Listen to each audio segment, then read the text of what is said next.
अंधविश्वासी लोग, पता है जब हमारे यहाँ ब्राह्मण आते हैं पूजा करवाने के लिए तो वो एक गोबर को लेकर और उसको कर देते हैं श्री गणेशाय नमः, तो वो गोबर गणेश बन जाता है।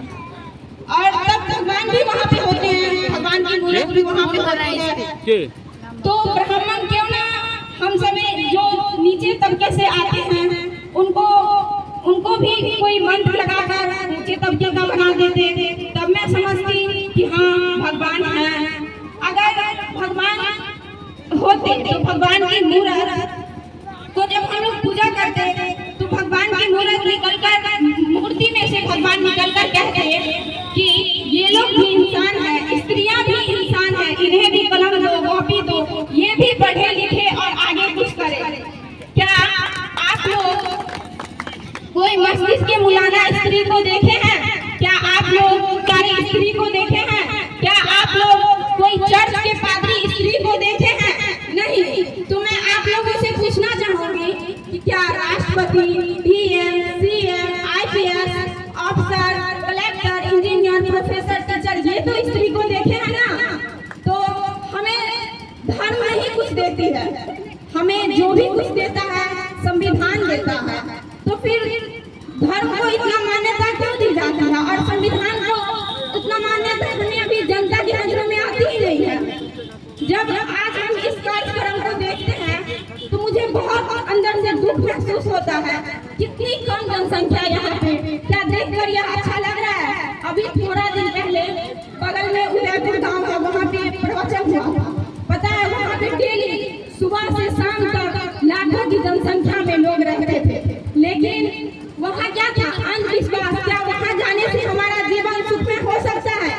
अगर होता तो क्यों आज लोग पढ़ने के लिए जो यहाँ पे विद्वान सब उपस्थित थे वो अपने वाणी को रखे हैं। सब में मैं गौर की हूँ कि पढ़ाई पे ही फोकस किया गया है और वहाँ जाने से अगर सब कुछ सही हो जाता, मैं कहती हूँ उस टाइम को बचा कर और आप अगर संविधान की किताब को तो 3 बार पढ़ लिए ना तो आपका जीवन जरूर सुखमय हो जाएगा और आप अपने अधिकारों के प्रति लड़ना जरूर सीख जाएंगे। और मैं आप लोगों से यह भी कहना चाहूंगी कि अपने बच्चे को 2 रोटी कम खिलाएं, ये सही है, पर उसे शिक्षा अच्छी जरूर दें। अगर वो शिक्षित बनेगा तो आज तक कोई ऐसा अम्बेडकर जी की जैसा कोई इंसान बना ही नहीं है जो कुछ कर पाए। न हमें राम ने कुछ दिया है, न हमें कृष्ण ने कुछ दिया है। जो कुछ भी दिया बाबा साहब आपका संविधान ने दिया है। क्यों पूछते हो उनको जिनको तुम जानते नहीं हो? क्यों नहीं पूछते हो उनको जिन्होंने तुम्हें जीने का अधिकार दिया है, जिन्होंने तुम्हें शोषण से बचाया है? क्यों उलझे हो इन बनाए हुए पाखंडियों के भरमजाल में जिन्होंने तुम्हारा शोषण किया है? पूजना है तो पूजो बेशक उनको जिन्होंने तुम्हें जीने का अधिकार दिया, जिन्होंने तुम्हारे लिए अपने परिवार का न्यौछावर किया, अपने परिवार के सुख को त्यागा है, उनको पूजो। मैं भगवान के सम्मान मानती हूँ बाबा साहब भीमराव अम्बेडकर को। अगर उन्होंने ऐसा कुछ किया है जिसके लिए मैं उन्हें मानती हूँ, क्योंकि अगर मैं आज आप सभी के बीच इस मंच पर खड़ी हूँ ना तो ये भी उन्हीं का देन है कि मैं आज आप सबके बीच पर इस मंच पर खड़ी हूँ। अगर आज हम ना होते तो हम महिला तो 4 दीवारों के अंदर ही होते। क्या पता होता कि शिक्षा क्या होता है और एक महिला शिक्षित बनेगी तभी हमारा समाज शिक्षित होगा। मैं आप सभी उपस्थित श्रोतागण से यह भी कहना चाहूंगी कि महिला स्त्री की शिक्षा, बेटी लड़की की शिक्षा पर ज्यादा फोकस करे। अगर कोई बहू शादी होकर भी आती है, अगर उसका पढ़ने का इच्छा हो तो आप सब उसको पढ़ाएं। ये नहीं कि नहीं पढ़ाएंगे, बहू है कैसे जाएगी, कैसे पढ़ेगी, ऐसा कभी मत सोचे। पता है उनका एक सीट छूट जाता है इसकी वजह से, कोई उसका घूस लेकर उसकी उनके सीट पर आ जाता है, उनके पास योग्यता क्षमता होने के बावजूद भी वो वहाँ तक नहीं पहुँच पाते।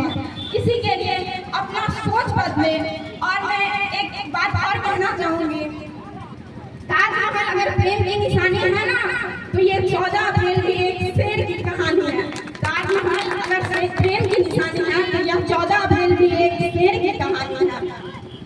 मैं आप सभी उपस्थित श्रोतागण से कहना चाहूंगी कि आप सब भी जहाँ भी जो है वो ज्यादा से ज्यादा, यहाँ पे बहुत सारे लोग हैं जो बहुत दूर दूर से आए हैं, वो कोशिश करें हर एक संस्थान में, हर एक जगह या अम्बेडकर जयंती को मनाना चाहिए, ताकि जनता जागरूक हो, अभी का युवा जागरूक हो, अभी का विद्यार्थी जागरूक होगा तो फिर आगे आने वाले समय में भीमराव अम्बेडकर का मान्यता और बढ़ेगा। क्या फायदा होता है मूर्ति को पूजने से, जब हम इन्हें पूजे और इनकी बातों को, इन्हें पूजे नहीं, इनकी बातों का अमल करें, तब हम एक शिक्षित और एक अच्छे नागरिक बनेंगे। मैं उनकी तारीफ करने के लिए तो मेरे शब्दों में इतना जोर है नहीं, लेकिन मैं इतना कहना चाहूँगी, उन्होंने जो किया है उसे मैं कभी इस जिंदगी में भी मैं उनका बयान करना मेरे लिए असंभव है।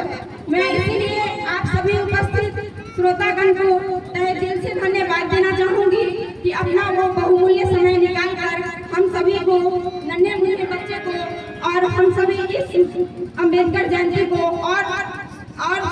और सुंदर बनाया। जय हिंद, जय भीम, जय भीम। बहुत बहुत धन्यवाद सुहानी।